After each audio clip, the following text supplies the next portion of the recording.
Hey everybody, welcome to another awesome Photoshop CS6 tutorial. I'm your host, Buddy Blackford, and today I want to show you how to clean up things like scratches, dents, dirt, all that crap in your photo. So I have this picture of taxis right here that I got off the internet, and as you can see, if I wanted to put this photo into something like a magazine, sometimes when you have like magazines, they want everything to be perfect, so they Photoshop up a lot of pictures. So if you take a look at this, you can see a couple of things wrong. There might be even more, but we've got this dirty ass ad sign up here that's got a bunch of dirt on it. And let me highlight this stuff for you so you can see it. Here, I'll just use a brush. Click on the brush, and we've got this crappy ass, ooh, nice brush I got there, crappy ass dirty sign. And then down here we've got a bunch of cracks and dents and stuff like that. So I want to clean those up, and I want them to look like the area that is around them. So what I'm going to use is this, what's called the spot healing brush, and it's the one with the band-aid with some like dotted lines in the background.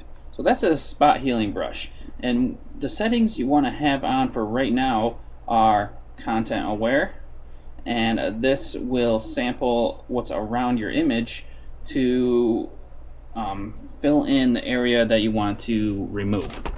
So let's zoom in into one of the areas. Let's zoom in into these scratches down here. So we got a pretty decent area where we can see these scratches, and let's click on our spot healing brush. If your healing brush isn't the right size, you can use the left and right bracket keys on your keyboard to mess with the size. So we've got this scratch here, and just make sure your settings are around this that we have right here. I've got my size at 40, hardness at 100, spacing at 25. So these are the default settings that it came with. I'm not going to mess with them. Just click and just like paint where you want to what you want to get fixed. So we had those two dents right there, and let go, and it'll fix that area. So I got this big ass scratch right here. So click. Get some of the background in there. Try not to get any of the black, because then it's gonna use that. So we got that area there, and now that scratch is pretty much gone. Same with this. Try to keep it on the same plane. As you can see that this is a different plane than this, so this defining line right here is going to show like the definition between the front flat part and the curved side part there. So you don't want to go over top of the line. So I'll show you what I mean. If I like try to get this line out, I guess it just doesn't look that great.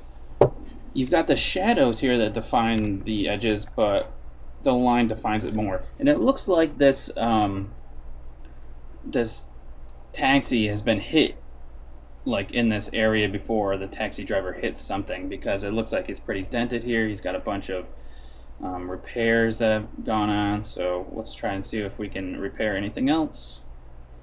So I mean, sometimes it's not the greatest at repairing, and you have to go over it again, or maybe go over it a few times. So that's working there. We've got this scratch here. So that's how you use that to fix up that kind of stuff. So let's go over to those that dirty sign and try using this again. So we've got that scratch right there. Now that's gone. Here's another scratch. This is too easy, way too easy, isn't it? Get rid of all that stuff, and now it's not so dirty. If you try to take a big portion, like something like this, for one, it's going to take a lot of time for Photoshop to process. So you can see it's waiting, and it doesn't always give you the best results. So keep your brush strokes down to like a minimum.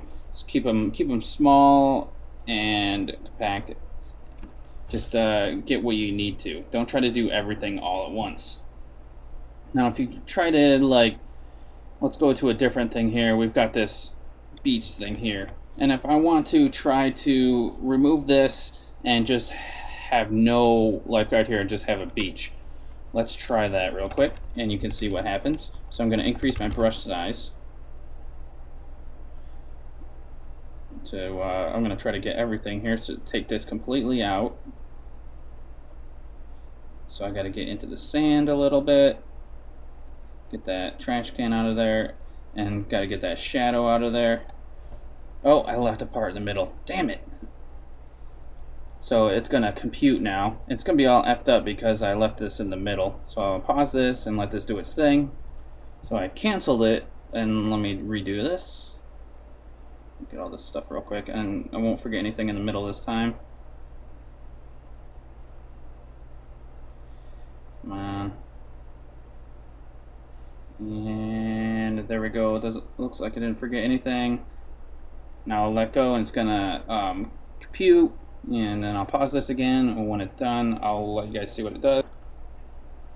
So here it is, it's getting ready to do what it's doing. We're waiting for it to calculate itself.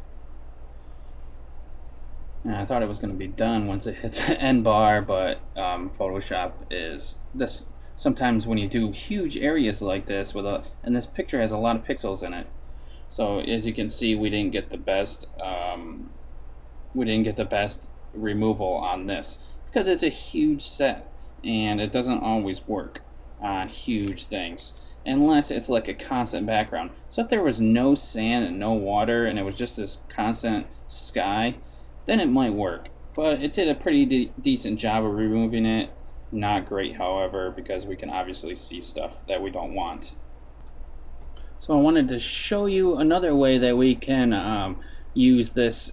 So it's pretty much like the spot healing tool, except for we're going to use selections. So let's go back to our taxi here, and we'll back up, and we'll come back down to here where we probably have some more things that we can fix up. Like here's a little dent spot there, there's a dirt spot, so let's mess with these. So pick like something like your lasso tool and make a selection around the area that you want to fix. So we got that selected, and then just come up to edit and click fill, and then make sure you have use as content aware. You got some other things here that I don't know if you really want to use, but content aware is going to do almost the same thing as a spot healing brush. Hit OK and it'll fix the area for you. You Control D to deselect, and that basically does the same exact thing. So the benefit of using the content aware selection, or I mean the fill content aware, is that you can make pretty nicely looking selections with your different selection tools that you got, and then you can be a little more precise than just using the brush tool. Unless you want to spend a lot of time like getting everything in with the brush tool, then use this to get complex selections in there. Or if you just like using this way better because you can select and all that stuff, then go ahead, by all means, use that instead of the spot healing brush. So that's going to be it for this tutorial. We're going to go on to learn more about content aware items in the next tutorial, so keep watching, and I don't know, subscribe if you want to see some more. Thanks for watching. Have a good one.